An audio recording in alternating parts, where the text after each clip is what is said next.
office jaran ha minodek la group kan inauna tulis kon kami minodek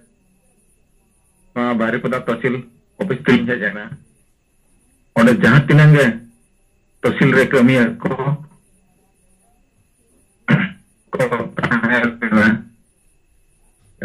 ko mohre ko ona bhitir re pray 300 abak percin ketinggalan.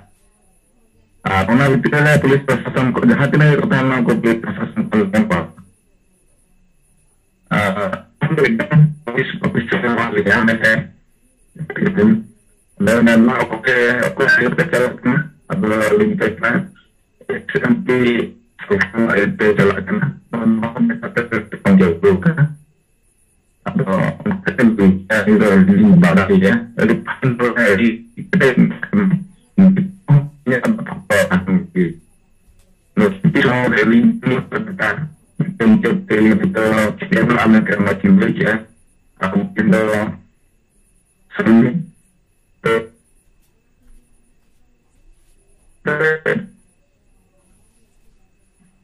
अच्छा विकास चंद्र हमरा मारतम disturb को कना आबार और सबका बाजम कना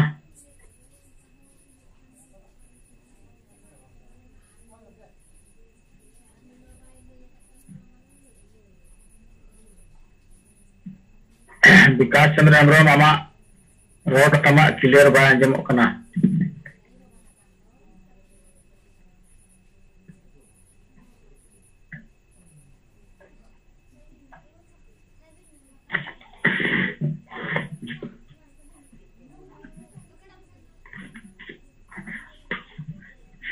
अच्छा इन समस्या और बाकी लीडर्स को तब विभिन्न जोन रिन रिपोर्ट को तब विचार को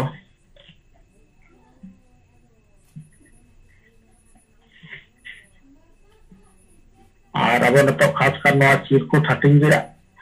योजना को चेत रिएक्शन को तो ना को भी तो मसा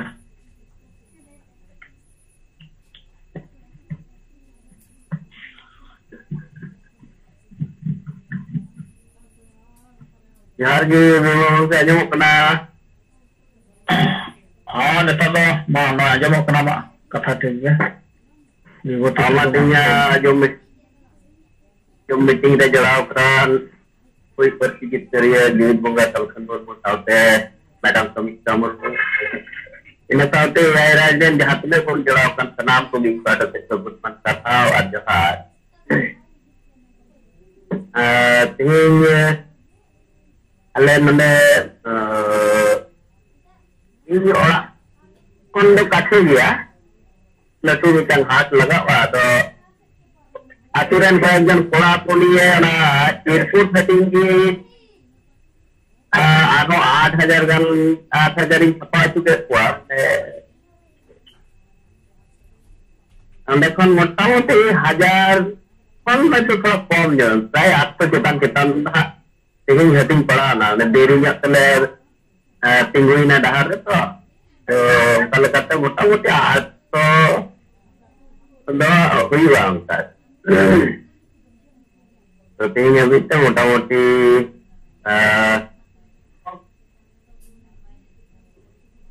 18,000 paromok kena in bahasa pada tempat gitu ada sirkuit area jenawar karena target jahan mina ya motamoti 26-27,000 gan 28,000 gan yang 1,000 teman-teman 4,000 benak to yang kota bujeun sirkuit benar ya ona pasna re थोड़ा का Baku kan khai ona bakuri to kana hanya tentu hating dari ya na pasna dari ya apa mitang bagi kami ora apa jaha reaction ku nyelok kana jahay ko do kuno sanggothan iman ku telah baku gati kena kuat kata ku ho komen bang no ado jaha kata pe ol ka no ado seriak kan dia nongka tegi noa reya poriborton do hej daᱲिया sebab ape ko bhagi kami re pe chutau ka ale se na le meta na jale mane kami kena jahan leka ni to ape ha judi noa re thoda to gonoa joto ate judi thoda bon kami kiya enkan abuak jahan atu se samaj utara macam poriborton dari kiya ado hoy ona do ko menda hoy ठीक gya to ate ko running ke kami re menak tia ado ale na thoda samay lagaw leya samay ko uduk kete kami jahan kore je jahan leka menak leya onde kon samay uduk teruk kom besi hot te mitan message do chalak kana je adivasi sengel abhiyan jahan kami hora no je atu atu re persi hating हाट बाजार जहाँ रही संगी हर को तिंगुत करना होना जाएगा तो रे अब जी आपको करना और तमुंग दो बंगा माने संता तमुंग दो बंगा दिक्कत को तलार हो नवा मिटांग चर्चा रे सजू करना जे नवा कथा दो थाले नुंका आपे समाज तलार दो मेना का और नुंका व्यापार करना नवा जे मिटांग कथा उनको दे चनबो करना कोई को दो हयतो अब संता हो थाव संपर्क को मेना तकवा से जाति हिमान मेना कुआ नुकु को कोनो समय bang कोनो समय ना atau ku galmarau daड़िया J apea katha do thale nongkana bikri re nongkan bisay ko mena peren maji ko dan ko katha ba purora to tenggal wala jaha ko le dan noa ge pertika to nongka te class gi abu ahu gua nongka apnara mone re hijuk kana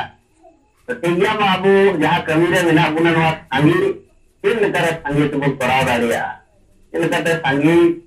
irpun tu disebut hotel kita orang TV re jate bon ten daड़िया no je jaha besok jaha leka election daड़िया samoy kana loku vote prochar jemon ko dalan hoa ekdom ora ten kete votar mimit gote votar oleh ku kathaya abu ma unka ni jate mimit ora re ten kete una ora ren tine sodosyo mena ko ko joto hor soge jodi bon katha ar abuak katha bon lay kuwa maji bodol reya katha samaj banchaw reya katha nischay unko hor ko chote abuak jaha kami hora noa takte to tabona tingya ma pada se to ye ko di lay bara kete don hate sanam ko gunman sarhaw ar johar chal kete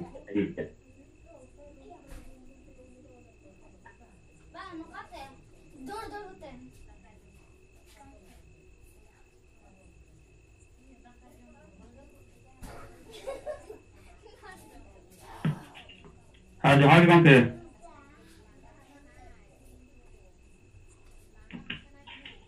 जोहार गंके आंजमक कना हाय हाय आंजमक कना अच्छा नाम दो गंके आंजम तियल ती जतो से बांग तियल ना ये मन कना ओपन आमा ते रोड आमा क्लियर बा आंजम लेना बीच बीच रे कम कटा उठन था और तले आमी दाने रोड गंके आमा सॉर्ट नन कथा ठीक जानाल लेन ओने निसाय गोटांग बांग्ला चिरकुटी इदिला मांझी बदलाबो आदिवासी ग्राम बाचाबो नोआरे इ बराकपुर सुरे टीटागढ़ मेनते मिदटांग स्टेशन मेना रेल स्टेशन ओंडे तिंगुलिना आधा घंटा থেকে 40 मिनिट नोआ मध्य रे मिसाय गोटांग इदिला मिसाय गोटांग इन यानतेगी चाबा किदा माने अडी तातरी चाबायना जनबहुल एलाका कना अडी तातरी चाबायना आदो ओनारे मोड़ा गोटांग हर माने बयस्क हर इको कुली किदिया बारिया दो इस्लाम धर्म रन कना की जहां आकवा टुपी नेल कते बुझुआ और उनका के बारिया दो राजनीति रे हर किन होय दाड़िया इ अनुमान आदो इस्लाम रे हकिन मिताया मांग नोद अडी सरहा जिनिस कना अपे आदिवासी ग्राम बाचा भोट ऑल कदा और ऑल कदा ना कदा अडी सरहा अडी समाज नाम कमी कना भाले गया नापाय गे तपे मा कमते आदे मितेन चाचा हम हां चाचा আপনিও আমাদেরকে আপনারা আমাদেরকে মদত করুন हाँ निश्चय निश्चय और बारिया राजनीतिर हकिन नेल केदा भाई खूब भालो তোমরা এটা প্রচার করছো খুব ভালো নৌকা সারাও কিদিয়া কিন্তু আর उन्ना तायम इया कथा लय लय जहाँ तेहेन 1000 टाका पर्सनल फंड रेन जमा कदा इन ज्योति मुर्मू अकाउंट इन भेजा कदा और उनारे इया नंबर दो ना P35 और इन बार गोटांग बिचार दो ओने नोंका जगन नितो गमके लाहाते गमके लेते इन लाहारे जे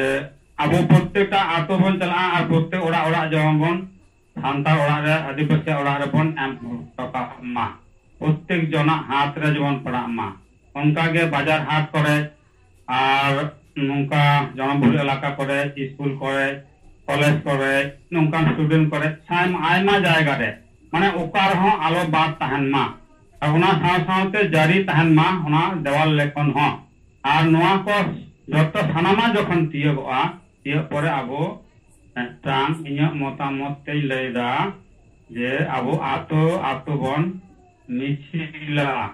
হয় साइकिल मिছিল हो और मोटरसाइकिल मिছিল हो नोंकाना कमी तिगी लाहा नोआ द इया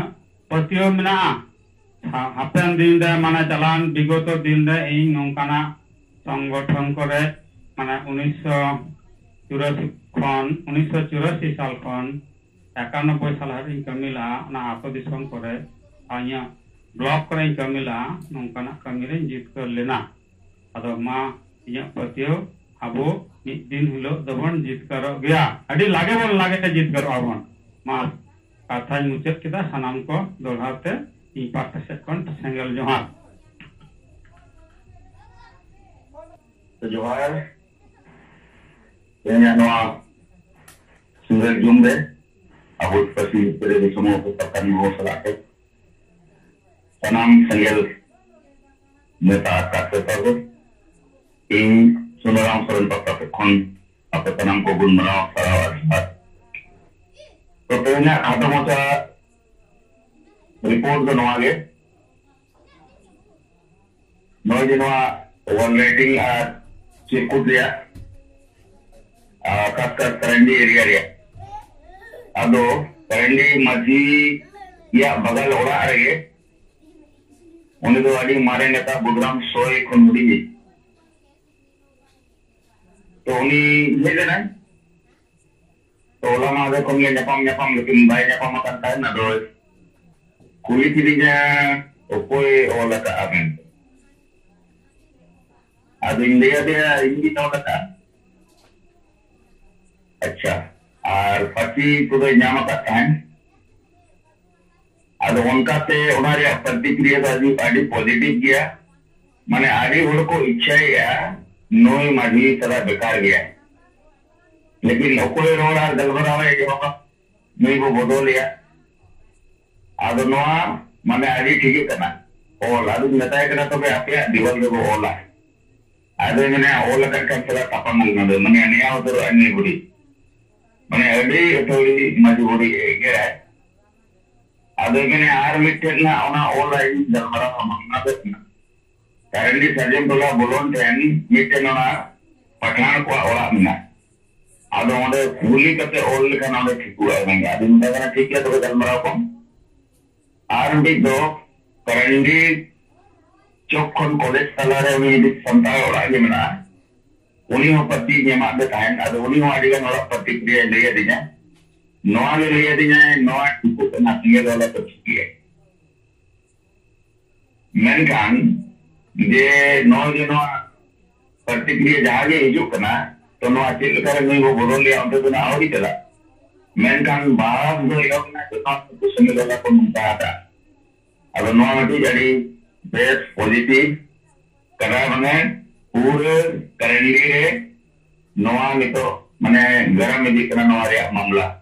माजी को बदलिया अतु को बच्चो और तेन निमोतन को नाई बिड़ा सोसोटी गन में हटावा का और उना दपादना राजनगर मीटिंग होगा और बाकी दो मैंने रेगुलर जहाँ तीन के हटी जो कना मंगल पड़े किसी ने मकाओ दे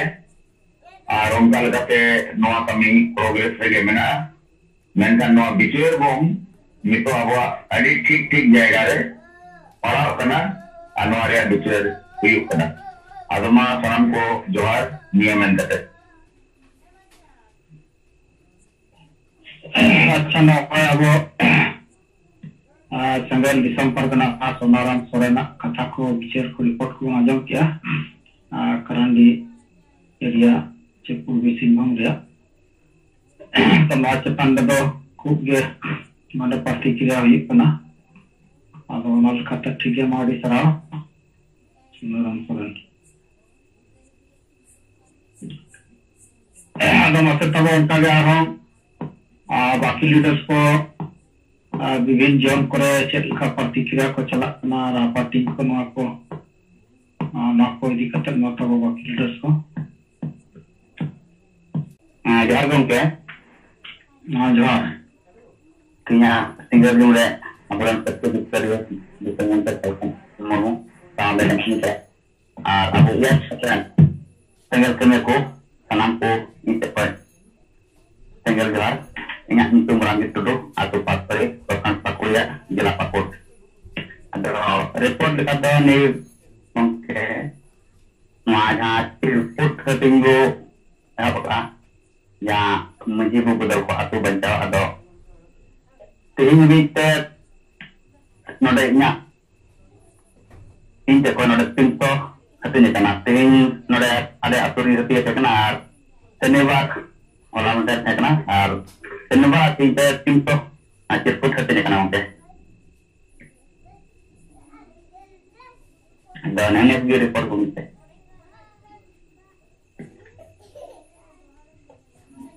Ada nak sejian apa ya? Macam sejian mana je tu? Kata tu report tu nak jemput mana di sana.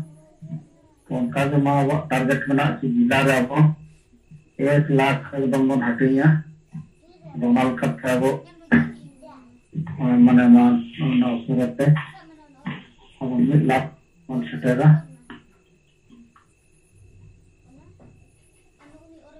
आप तब मसाला और बाकी लीडर्स का रिपोर्ट का अच्छा रंजीत टुडू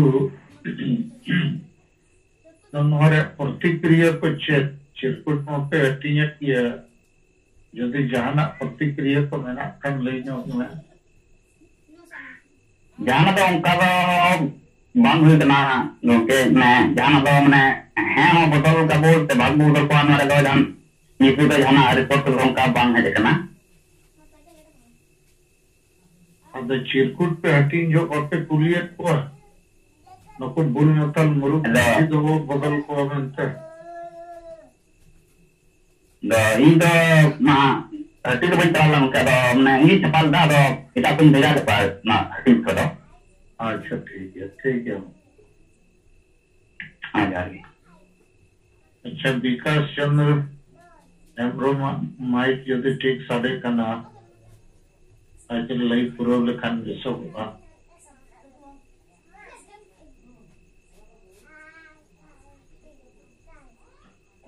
आता दिया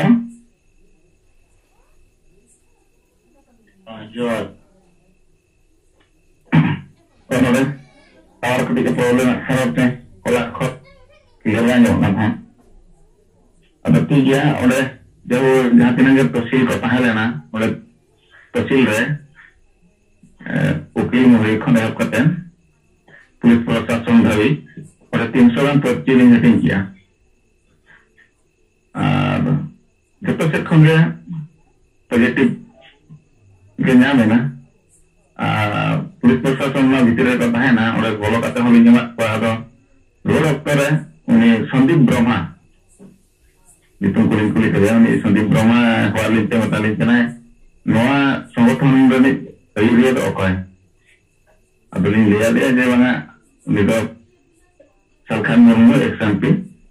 अब मैंने बांगा बाबिन बड़ाया उन्हें कतरी कुलिकेट दिन आज निदो डिबेस हॉल करना है Ini yang bisa mulai tinjuk ke tengah cenderung nak kekilih yang lalu ini ya. No tinjuk ke tengah malin kan. Arnul kan minta jam berada muskil kan. Besok selak berkata nak tiama kami perlu coba tahan pe. Alat kan full support mana alale borok ya.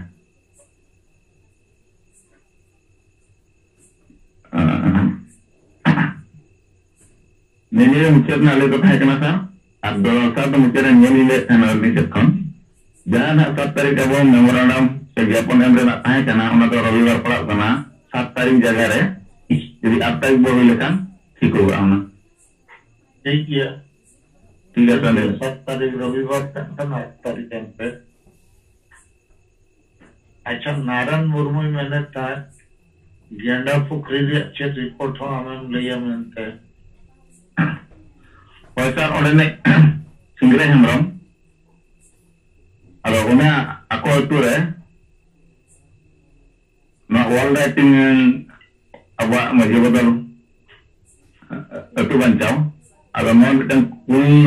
wall oleh sana dengan jaga kutar kunti pada line kunti pada oleh. Kalau pengen mungkin kalau kapal merawat cinta, jauh justi koholi ke cinta, tidak nuam ol siapa majim bodol ya. Atau mungkin orang bikin level kia aja. Noa do in semua do bang kana noa do kota Bharat re noa kami hora chalak kana jehetu ale noa sanggothon le kami kana ado onka kate unku do bujau to ket ko ya je banga noa do hasa hasa jeti dorom kami re jahan maji bai do a uni do bodol theke lakti ale te do wale bodol ya jahan purin hor kana ko unku ako ko bichar te atole kate ona kami ko huya bodol ya ko bakan uni maji ke bodol ai Kalau orang kalau mana इनके तरह जे कोई किया अपने दूसरे और एक व्यक्तिगत मामला पे हो किसी के हाथे को टेम्बरा के दिया अब कहीं जो गपन मारा बाको हुई से लिया अब दूसरा तैयार हो शुक्रवार लोग को लटका दिया ना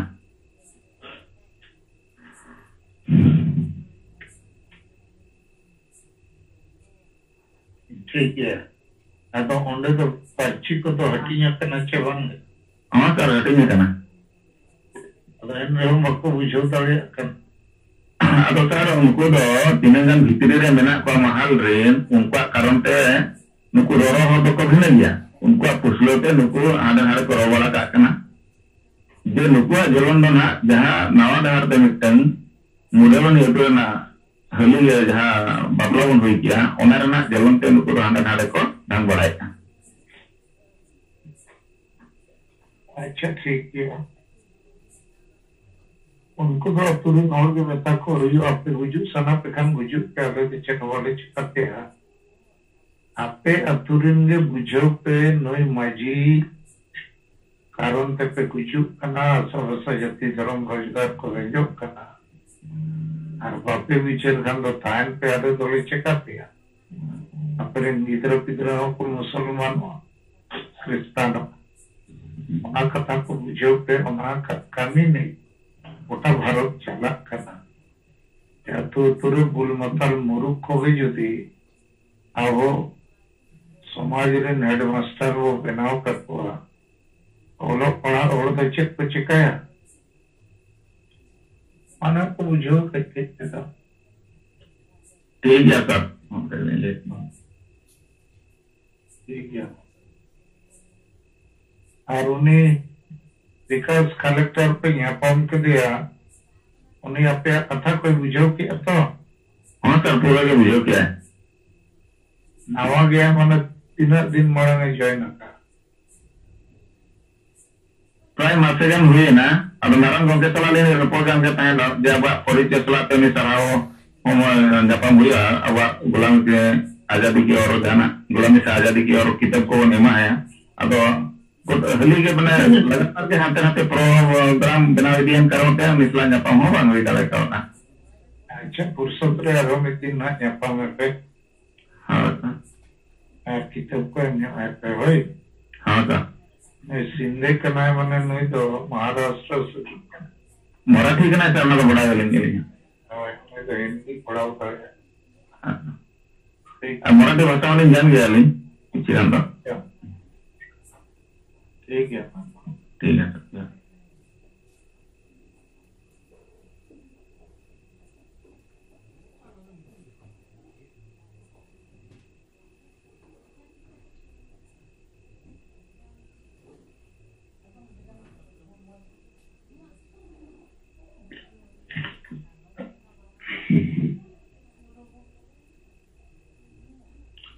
अच्छा मतबन का आपका कथा को विचार को रिपोर्ट को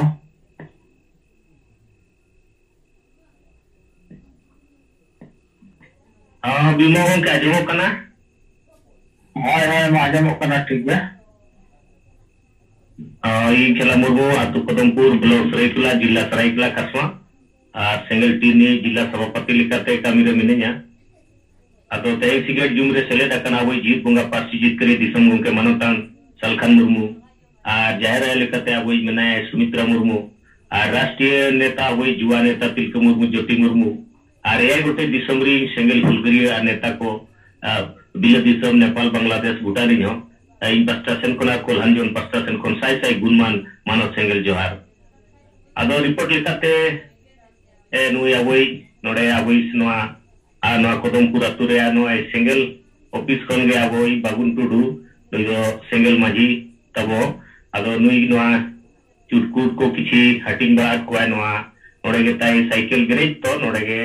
अडिगान नोआ चिठी ये को करबु कदिया नुई अवई सेंगल वीडियो राजनगर संको टुडू अदो नोआ को हटिंग पा अडिगान स्टूडेंट को और अतु करे हो अदो नोआ लगिते अड़ी बिचार को पूरा को बिचारिया नोआ जहां को पढ़ाव कते को बुझाइया ये सरीगे नोआ मा अड़ी बेस कथा लकना बुल मथल माझी को एमान को दो बदल तेगे दरकारोगा तबे नागे अतु दिसम आबवा नोआ सबसा जाति धर्म रे एमान रे को ओ आबखान बुल महताई दो उनी दो बुझावे बाय बुझा एनखान उनी दो चे नोआई गड़ो आई आ नोआ वॉल राइटिंग रे जहां नोआ करे आबो नोई सेंगल वीडियो राजनगर संको टुडू और अबई जुआ छत्र जुआ नेता तब वही गणेश चंद्र बास्के नुकिन वाल राइटिंग उकिन हुइसे तका नोआ करे आदो ओना करे आले नोडे हको में को कोई नोडे नोआ वाल राइटिंग का को आदो को गलमाराव कान गया टोला पड़ा रे तो मेनिया को नोआ आर लातारे ओला कना सेंगल ओना तेने को सेंगल अभियान के नोआ को दे वाल राइटिंग का है अदो नोआ को उनको को बाको बुझे अदो नोआ नितो नोआ ना पार्टी जहां वो हटिनी आचे नोआ रे पूरा पुष्टो सही जोला कना अदो उनका जहाना विरोध रिया जे मन रिया दो अदो इन मैसेज को एम बड़ा हकत कोआ जे मा तबे नुकु जहां ने पता बा को नेता को ओला कान हा अदो अतु रे को कई वो जावरा जबु आजे माथी को बदल कोआ और नोआ अतु को बंचावा एनखान उनको कोई नेता को उनको को ना खबर को और अतु रे कई वो बिचार जोगा अदो अतु टोला पड़ा कर नोआ को दो हलचल दो अड़ी बेस हलचल मचाव कान गया अदो अड़ी बेस नोआ को अब गोंके दिस उदिस नोकाना कमी होरा अब जुसुर अब आर हो नोआ प्रचार प्रसार रे लगा खना हो नोआ को बिचार गया आ नोए स्टूडेंट को नोआ को पढ़ाव जामे तुमको को बुझाव दाड़िया कान गया अदमा काटो मचा बिचार आ नोए अब साते आर जहां तीन नोए अब नोए बाहा बुंगाय ना अब नोए कुनम रे नोआ को बाहा बुंगा दो अतु अतु गोटा गे बाहा अडी रस्के रमज गे लेकिन गोटा जगह रे मनाव बताओ तो के आप अडी रस्के रमज तुंदा टमाक एने सेरेन जोम न्यू हांडी परव जी चखना लेकिन हासा भाषा माने जाति धर्म चेलिकाते बंचा अतु चिकाते बंचा नोआ लगी दो बिचार दो ओकार हम बिचारो कना आर बाको बिचार दाड़ेया तो ना लगीते अब गे नोय सेंगल अबुयान गे अब गोंके आयुर तेगे अब नोआ को बिचार काते अब नोय बो रिसर्च चोडोगा बनाई जे अब गोंके गे नोआ दो होय चितके लड़े अब नाय आ नुकु डॉक्टर इंजीनियर ऑफिसर नुकु दो अब जहां वो कमी करा नुकु हो आपको चितारे प्रभाव पड़ाव कान गया ओना लगीते नुकु हो जहाना उनकाना बाको ये दाड़िया कना आ नुकु दो आव माने नो आसाबासा जाति धर्म चेलिकाते बंचा नोआ रे दो बिचार हो तको बनुआ कमी हो बनुआ अदमा इन पास्टासन खन नोआ कोलांजल पास्टासन खन सनाम सेंगल हुलगरिये को आडी आयमा सराव आर मानव सेंगल जोहार अच्छा खेला मास्टर सरायकेला हाट रे हो नोआ चिरकुट तो 1-2 हटिंग लगती कना हाँ सर तीस हुआ होंगे तो साप्ताहिक घाट तो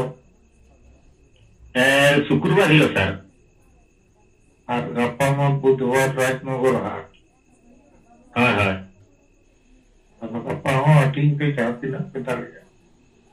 Ado noy na Suniram gongke seterok kana na ona ale onde na le hating ri ale kurumutu ya na. Suniram gongke sa sampark kate. ठीक है ठीक है सर. हम रिपोर्ट के लेकर वाला राइटिंग आज चिरकुट को बागुन टुडे राइटिंग बड़ा का तो विरोध तो बांगा लेकिन कई को बुझे अब तो हाँ बुझे या तो सर विरोध तो बाको हिम्मत या लोड़े हिंग मुने या तो मां पर जाना खिला मास्टर के नवा तो यहाँ का कमी होती है पैसा उनका प्रचार करना ये समाज बंचाव लगी मां कभी तक भी हाँ सर हाँ aku disam kulai orang pemaran guru ko arape bulu matal hor atu kore che kamu ape bicara oh sengel da bicara dia note ini जीवन nyata ka dia le ko हाँ ठीक है सर नोरे को जहाँ master doctor को उनको को हो अब ना बड़ा को सिंगल नेता तो जिला रे नहीं खेला मास्टर के बनाया है ठीक है सर जो आगे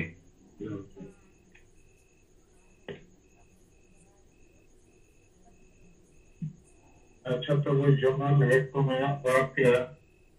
इतना समय पूरे जा रहा है ना एंड रहा हूँ एक मिनट का रिपोर्ट को पे हम लेकर वैसा हुआ आप अकन जाएंगे तो सना पे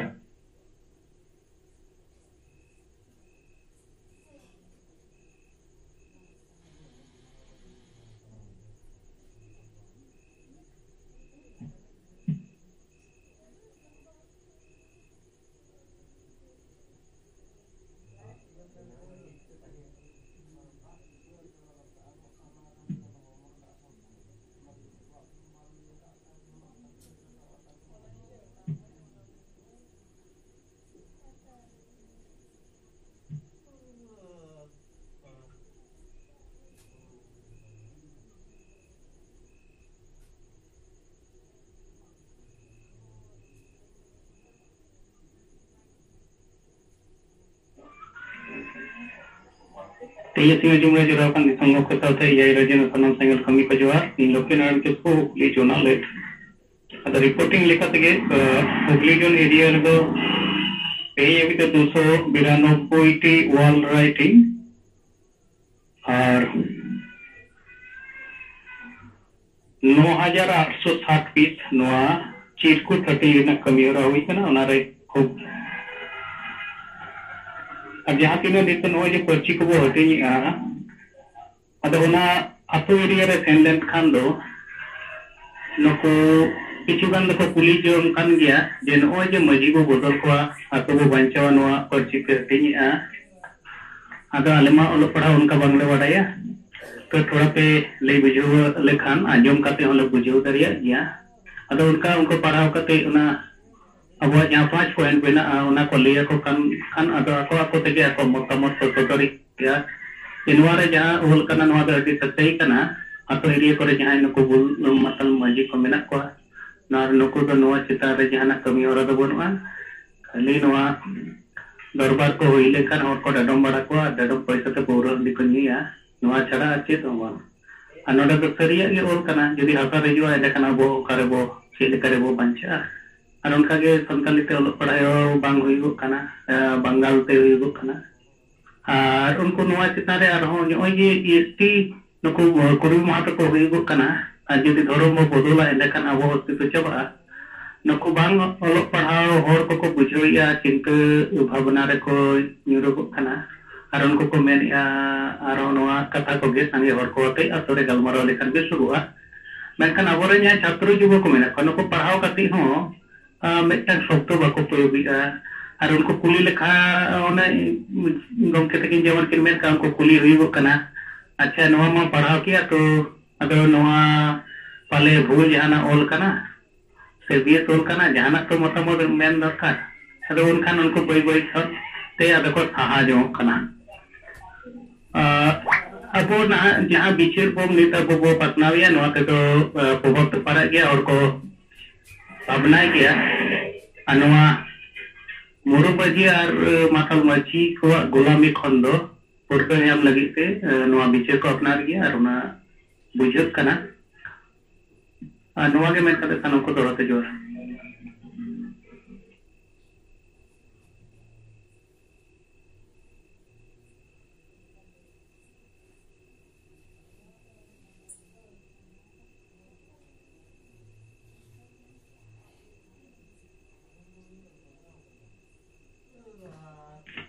अदो मा नोए लक्ष्मी नारायण गोंके तबो बिचार को रिपोर्ट को आजमात बनाए अदो ना लगी ते आडी आइमा गुणमान सराव आर मानव संगीत जोहार अदो मा नोए समय तबो 10 साढ़े ना 7 अप्रैल रविवार कना लेकिन रविवार होने तो इलेक्शन कना को नो डीएम डीसी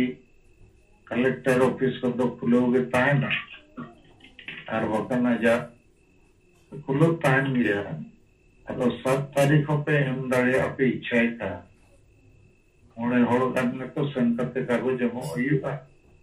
और वकना 8 तारीख पे हम रो चला दिया ठीक गया